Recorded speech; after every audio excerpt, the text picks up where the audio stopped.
Pickup basketball is something that many play, but few ever give much thought. Many find joy in the meaninglessness of pickup basketball. Whether it be your closest friends or some random NPCs, it's just a bit of mindless fun. But you see, it's hard to find deeper analysis on it, which surprises me. I mean, this is an age of the internet where every third video you see is a 9-hour cigarette tier list. You're telling me they can't talk about pickup basketball? Well, pickup basketball, while having its own quirks, is effectively still just basketball.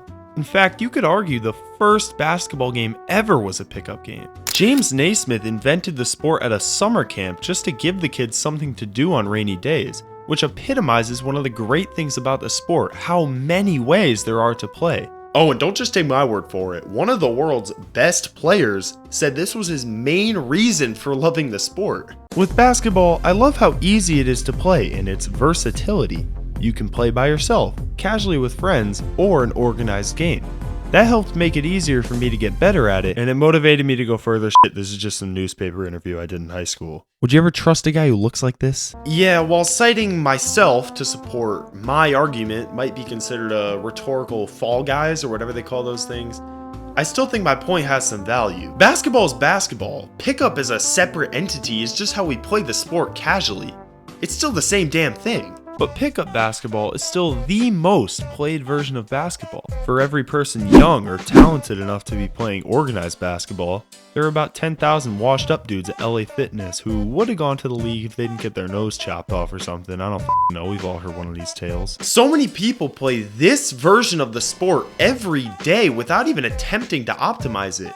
I can't help but think we're doing something wrong here, and if we are, how do we fix it? Well, folks, fear no longer, because today, we're going to be fixing everything with pickup basketball. Stay tuned for next week, where we talk about the pair of socks that broke the NBA. What exactly makes pickup basketball unique from traditional basketball? Many pickup sports make big changes to their rule set to accommodate casual play. Pickup football, for example, scraps key positions on the field to get around the 11-on-11 format, and unless you were one of those kids who played GTA in elementary school, you probably played two-hand touch or flag football as opposed to tackle. Essentially, it's a whole nother sport. Pickup basketball, on the other hand, doesn't undergo these same big changes to its rule set. Games are played to a finite target score instead of having a time limit, usually to 11, 15, or 21. Of course, you don't have refs, so players call their own fouls instead. Free throws are not shot, so players just get the ball back after a foul. These rules don't require much of an explanation. It's clear most of these changes exist to get around needing things like refs and clock operators, and other things like removing free throws really don't have a big impact on the game. There's another key difference though. Pickup basketball is typically scored in a 1s and 2s format compared to the usual 2s and 3s of organized basketball. What this means is shots inside the arc are worth 1 point instead of 2 now, and shots beyond the arc are worth 2 instead of 3. This one never made much sense to me. There's no immediate reason that comes to mind like the other rules. If you just asked around, you'd probably get responses like, "That's just how it is," or "Please stop talking to me." That's not good enough for me. How did we get here?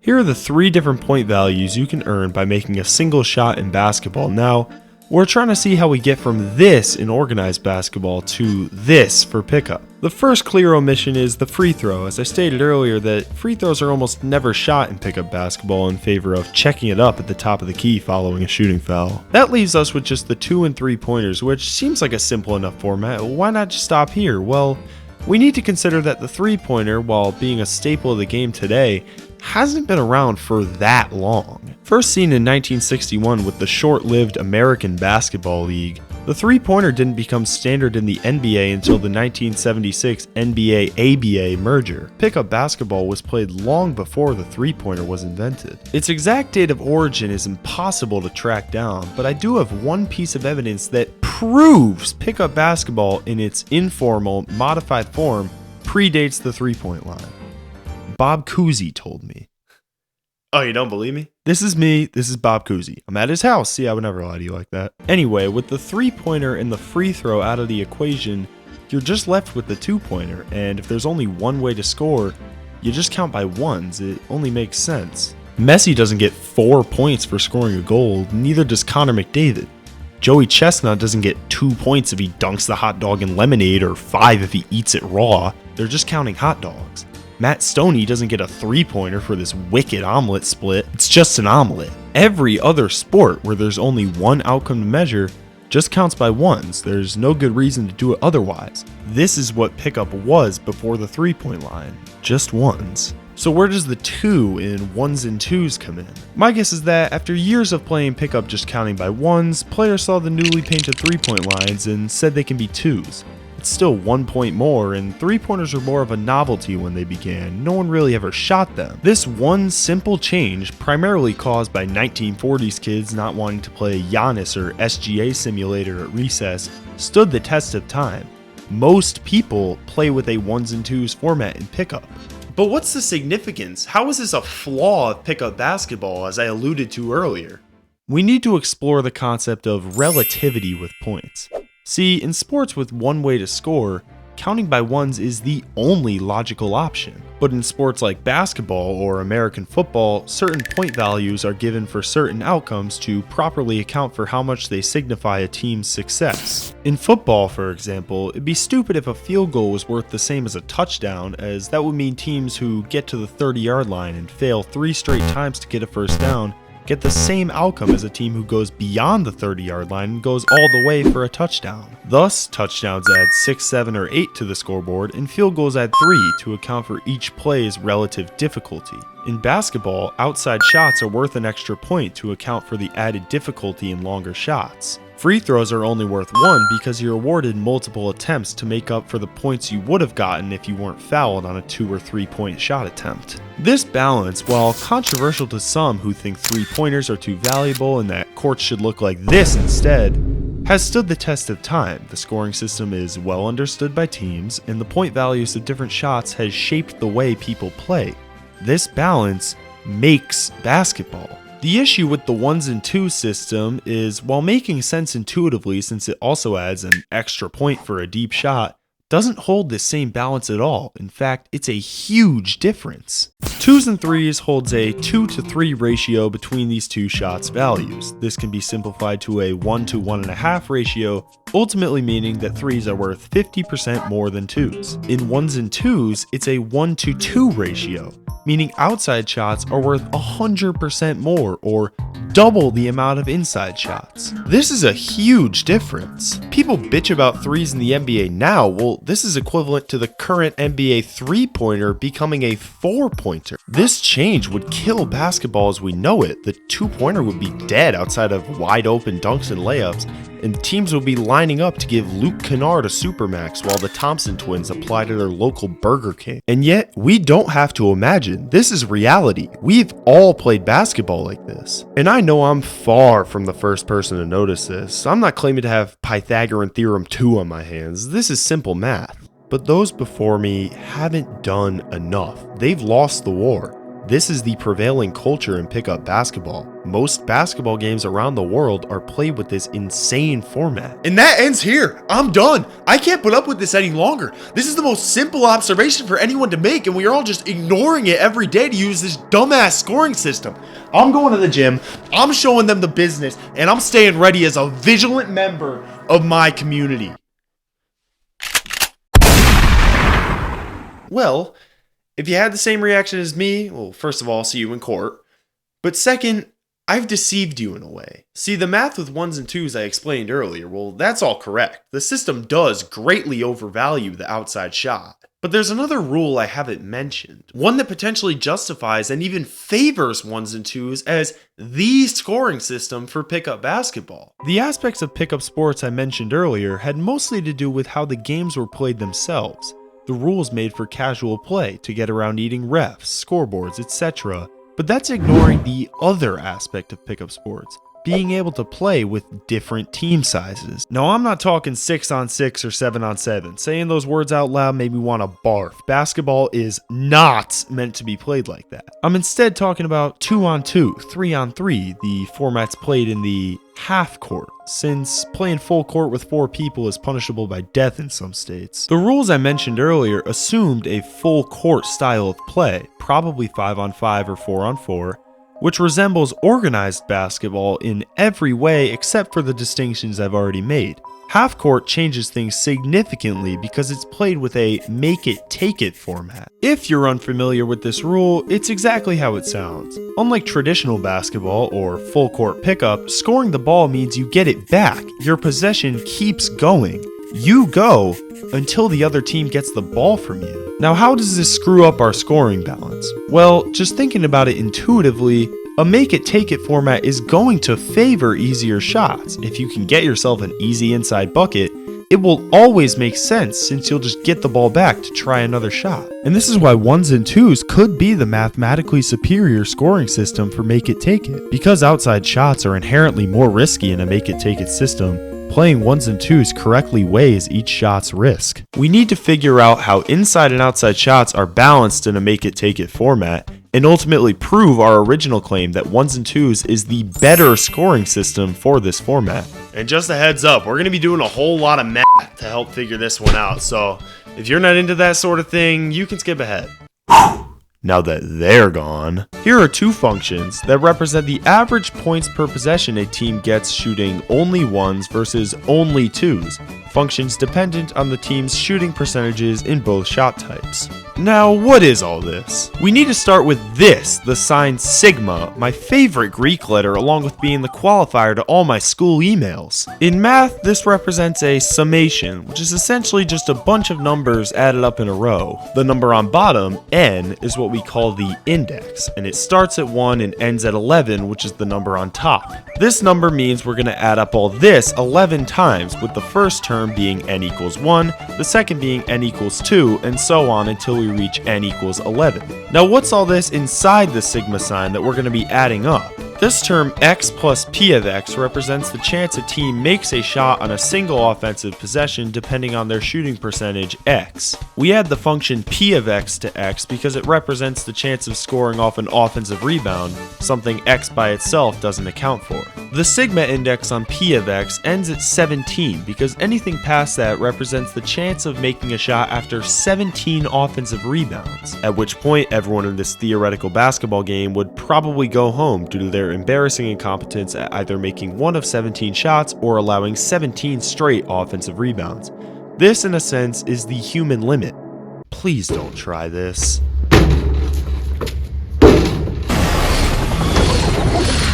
This is all raised to the power n to account for the probability of extra possessions in make it take it. Let's turn this x plus p of x into just p.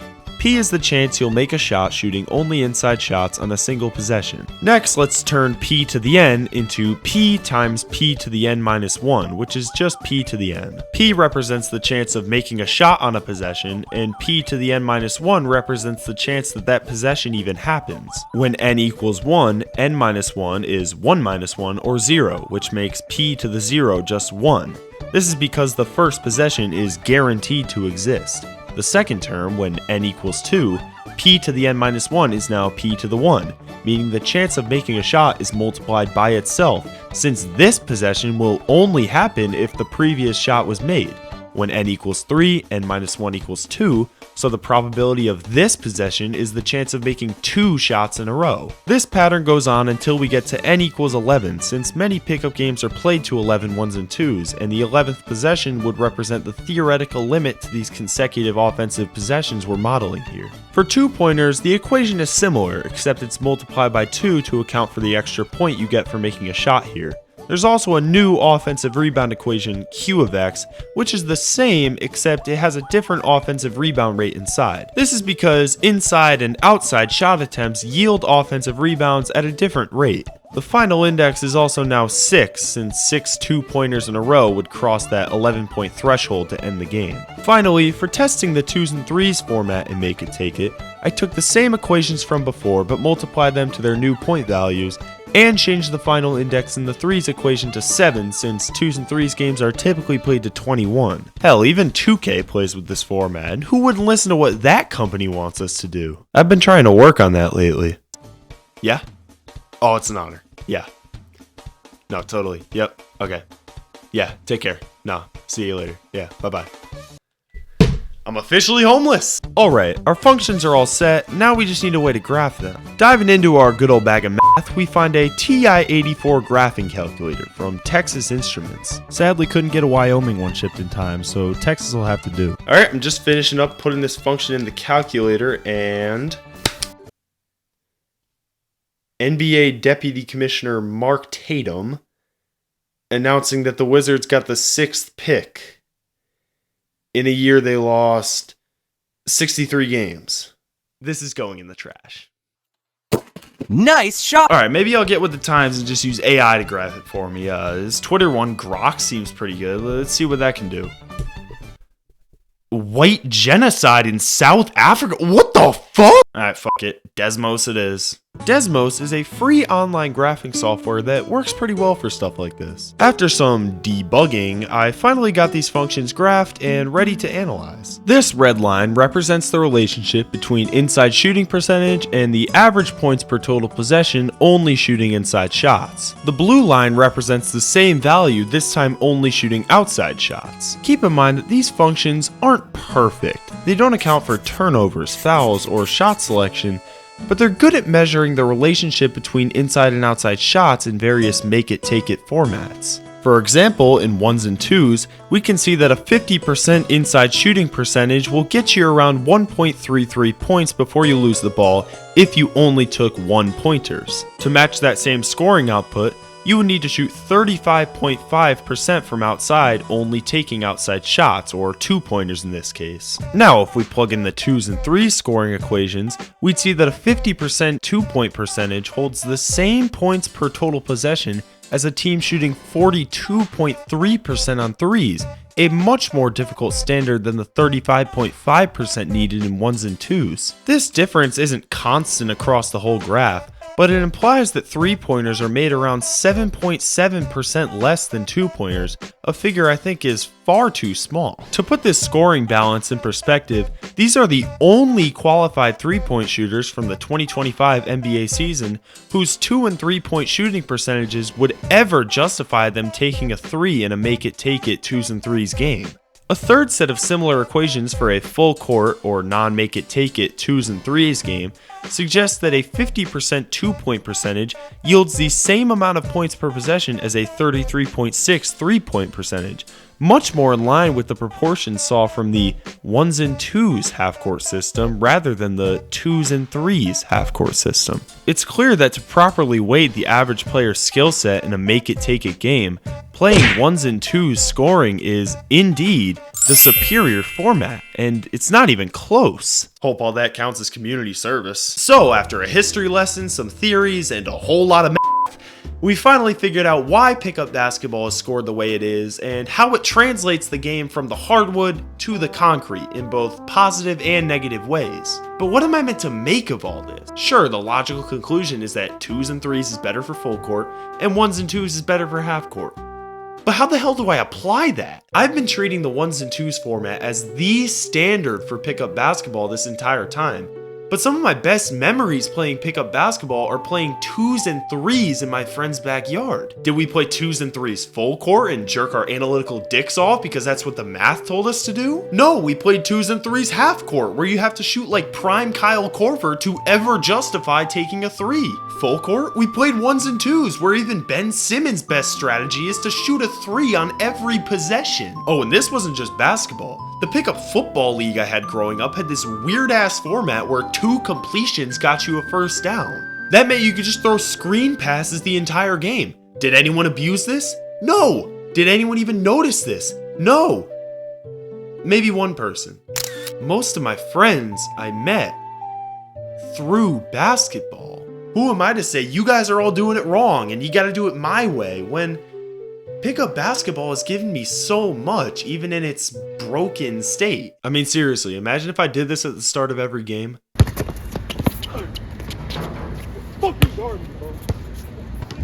Yo, what score? 9-1, brother. 1? Yep. Fuck you mean 1? I just scored a 2. Been scoring like this the whole time. You been scoring? What do you mean? You playing that 1s and 2s bullshit? Yes, bro. Hold on. Fuck this.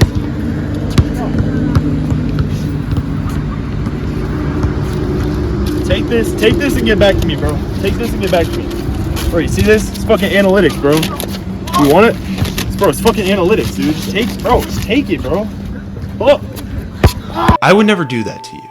Except if it's some weird shit like 7-on-7 basketball, yeah, I'm handing you Pythagorean Theorem 3 to tell you why that fucking sucks. Now, don't think you have to throw this all out the window. 2s and 3s is the more logical scoring system, at least for full court games. But the scope of this problem I've laid out is so minuscule. Many basketball courts have house rules, core principles unique to that court, and even if those house rules are flawed, it's pretty hard to get them to move off them. Just like crack. If you want to throw out a 21 2s and 3s anyone at the start of your next pickup game, be my guest, but don't be surprised if they just say no. In fact, I've given one of these no's. During orientation week at school, one of my new friends asked that same question at the start of a pickup game, 21 2s and 3s, and I immediately went into fight or flight mode. I knew from playing with my brother at this same school that this was a 1s and 2s place, and I immediately became the biggest defender of a system that I knew back then, and I sure as hell know now, is mathematically incorrect. And still, I met my new friend with unmistakable hostility. I made him feel like he was assimilating into a hyper-nationalist foreign country, just because he suggested a scoring system that's used in every other version of basketball and that he probably learned on fucking 2K. In such a chaotic world, pickup basketball is a stabilizer. It's a constant. Its quirks and structure lay far out of our control, despite us being the ones facilitating that structure. It's just the way it is. Get out there and hoop. We all know it's good for us. The world will just keep on spinning.